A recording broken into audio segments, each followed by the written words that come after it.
उत्तराखंड में सावधानी जरूरी, एक बार फिर से केदारनाथ हादसे जैसी बन रही पूरी कहानी। वैज्ञानिकों ने दिया ऐसा संकेत, सुनेंगे तो यही करेंगे सवाल, क्या फिर से आने वाली है वही आफत? तो उत्तराखंड में केदारनाथ हादसे जैसी घटना की आशंका, हाई अलर्ट पर उत्तराखंड, गंगोत्री ग्लेशियर की निगरानी शुरू।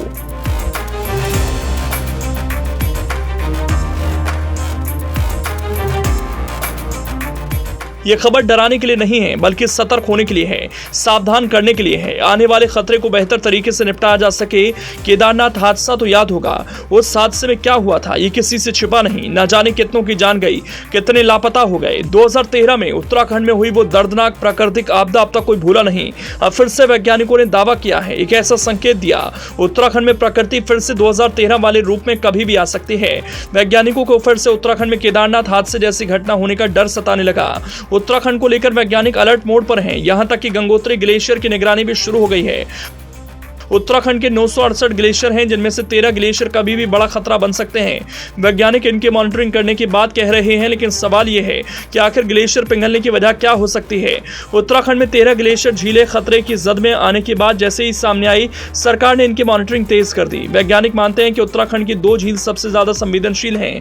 इनमें पहली वसुंधरा ताल और दूसरी भिलंगना है। इन झीलों का फैलाव तेजी से बढ़ रहा है, जो भविष्य में केदारनाथ आपदा जैसे रूप दिखा सकती है। इस डर की वजह से दावा किया जा रहा है कि गंगोत्री ग्लेशियर की निगरानी की जा रही है। ऐसी बहुत सी झीलें हैं जो ज्यादा जोखिम ला सकती हैं। उनके सामने दिक्कत यह भी है कि वहां तक पहुंचना आसान नहीं। वैज्ञानिकों का कहना है कि लगातार निगरानी की जा रही है और हर बार आशंका बढ़ती जा रही है।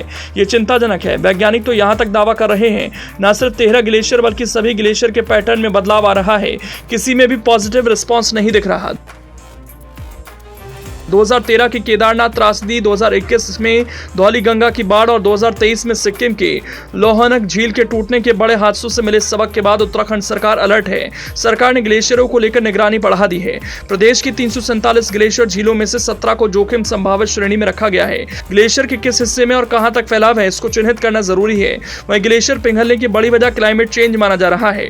बर्फबारी के पैटर्न से लेकर मानसून में पिछले कुछ सालों का बदलाव भी ग्लेशियर में आए बदलाव की वजह के तौर पर देखा जा रहा है। वैज्ञानिकों का मानना है कि ग्लेशियर के बदलते पैटर्न पर अब डिटेल स्टडी और अभी से ही एहतियात बरतना जरूरी है, ताकि भविष्य के बड़े खतरे को लेकर अभी से तैयारी की जा सके।